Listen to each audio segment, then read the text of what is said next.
आपणाकडे property हक्क आणि वाटप म्हणले की त्या बाबतीमधील वाद आणि चर्चा ओघाने येतातच.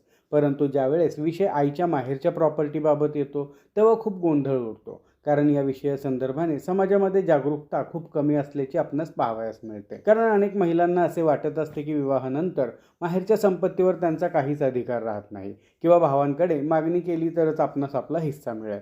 परंतु असे नाही, कारण या बाबतीमध्ये कायदा अगदी स्पष्ट आहे.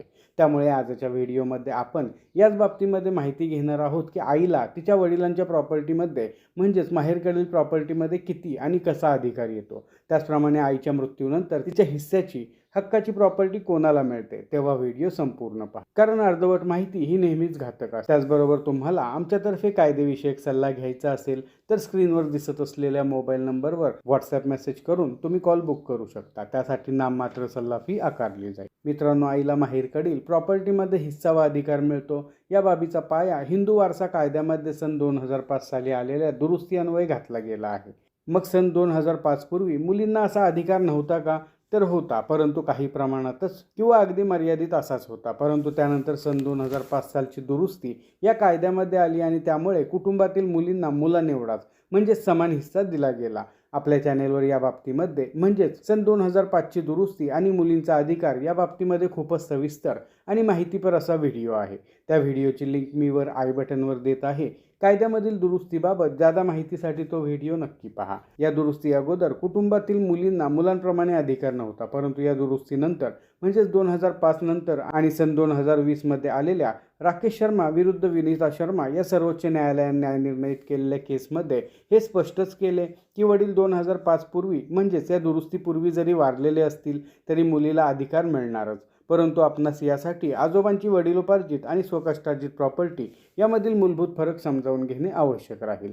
वडिलोपार्जित प्रॉपर्टी म्हणजे आजोबांना त्यांच्या वाडवडिलांकडून आलेली प्रॉपर्टी असते आणि अशा प्रॉपर्टी संदर्भाने मुलीला समान वाटप मिळून जाते. किंवा या प्रकारच्या प्रॉपर्टीमधील वाटप मामाने नाकारले तरीही वाटपाचा दावा दाखल करून असे वाटप आईस मागता येईल. याच्या अगदी विरुद्ध स्वकष्टार्जित मिळकतीचे म्हणजेच आजोबांच्या स्वतःच्या कमाईच्या मिळकतीमध्ये हक्क व अधिकार मिळण्यासंदर्भाने आहे. कारण समजा आजोबांनी त्यांच्या स्वकष्टार्जित प्रॉपर्टी संदर्भाने एखादे मृत्यूपत्र करून ती प्रॉपर्टी अन्य तिराईत इस्मास किंवा कुटुंबातील एकाच व्यक्तीस दिलेली असेल तर त्यांच्या मृत्यूनंतर ती प्रॉपर्टी त्याच व्यक्तीस मिळेल ज्या व्यक्तीच्या नावे ते मृत्यूपत्र केलेले असेल. परंतु जर आजोबा असे मृत्यूपत्र न करताच मयत झाले तर मात्र त्या प्रॉपर्टीवर आजी आणि सर्व मावशी तसेच मामा आणि तुमच्या आईचा देखील हक्क राहतो, अधिकार राहतो. मग आता व्हिडिओमधील मूळ आणि महत्त्वाचा मुद्दा की आईच्या नंतर तिच्या माहेरच्या प्रॉपर्टीचे काय होणार आणि ती प्रॉपर्टी कोणाकडे जाणार. तर या प्रश्नाचे उत्तर हिंदू वारसा कायद्याच्या कलम 15 आणि कलम 16 मध्ये स्पष्ट नमूद केलेले आहे. आईच्या माहेरकडील प्रॉपर्टीवर तिच्यानंतर तिच्या मुलांना आणि मुलींना तसेच पतीला देखील अधिकार येतो. म्हणजेच आजोबांच्या प्रॉपर्टीमध्ये तुमच्या आईला जो हिस्सा येत होता तो हिस्सा तिच्यानंतर तिच्या मुलांना, मुलींना आणि पतीला येतो. म्हणजे समजा आजोबांना वडिलोपार्जित 12 एकर प्रॉपर्टी आहे आणि तुम्हाला 2 मामा, 1 मावशी आणि आई असेल तर प्रत्येकी 1/4 म्हणजेच 3-3 एकर एवढा हिस्सा प्रत्येकाला येईल आणि आईनंतर हे 3 एकर तिच्या वारसांना येणार. याचा स्पष्ट अर्थ असा झाला की आईच्या नंतर तिच्या माहेरच्या प्रॉपर्टीवर तिच्या मुलामुलींना निश्चितच अधिकार येतो.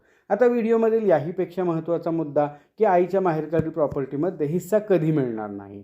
तर यासाठी 2 कायदेशीर बाबी पाहणे आवश्यक आहे.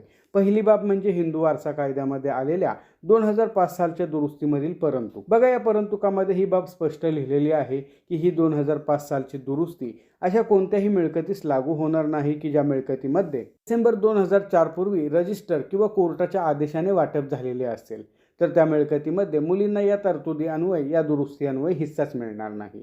आणि दुसरी बाब म्हणजे हक्क सोडपत्र.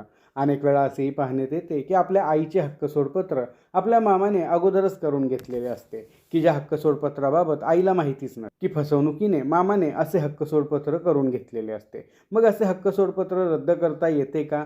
तर होय, असे फसवणुकीने करून घेतलेले हक्क सोडपत्र कसे रद्द करावे याबाबत सविस्तर माहिती देणारा व्हिडिओ देखील चॅनेलवर अगोदरच अपलोड केलेला आहे. त्या व्हिडिओची लिंक वर आय बटनवर दिलेली आहे. जादा माहितीसाठी तो व्हिडिओ नक्की पहा. मग या बाबीसाठी काय केले पाहिजे ते देखील आपण थोडक्यात पाहूयात. सर्वात पहिली पायरी म्हणजे आपण आपल्या आजोबांच्या प्रॉपर्टीचा 7/12 उतारा काढून पाहिला पाहिजे. तसेच त्यावरील फेरफारही काढून पाहिले पाहिजेत.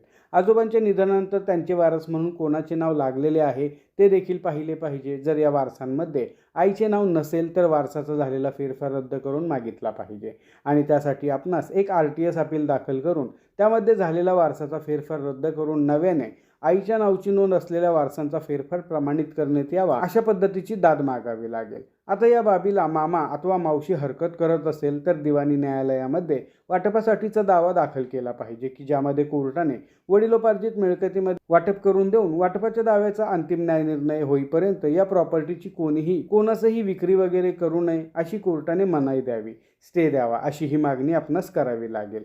या दाव्यामध्ये आई वादी असणार आहे आणि अगदी त्याचप्रमाणे जर आई हयात नसेल तर तिच्यानंतर तिचा हिस्सा मिळावा यासाठी तुम्हाला म्हणजेच मुलाला अथवा मुलीला अथवा दोघांनाही असा दावा दाखल करावा लागतो. मित्रांनो, अशा प्रकारे आजच्या ह्या व्हिडिओमध्ये आपण हे पाहिले आईच्या माहेरकडील प्रॉपर्टीमध्ये तिच्या मुलांना अथवा मुलींना हिस्सा व अधिकार येतो का नाही. त्याच्या व्हिडिओमध्ये आपण येथेच थांबणार आहोत. पुन्हा भेटू अशाच एका माहितीपर व्हिडिओमध्ये.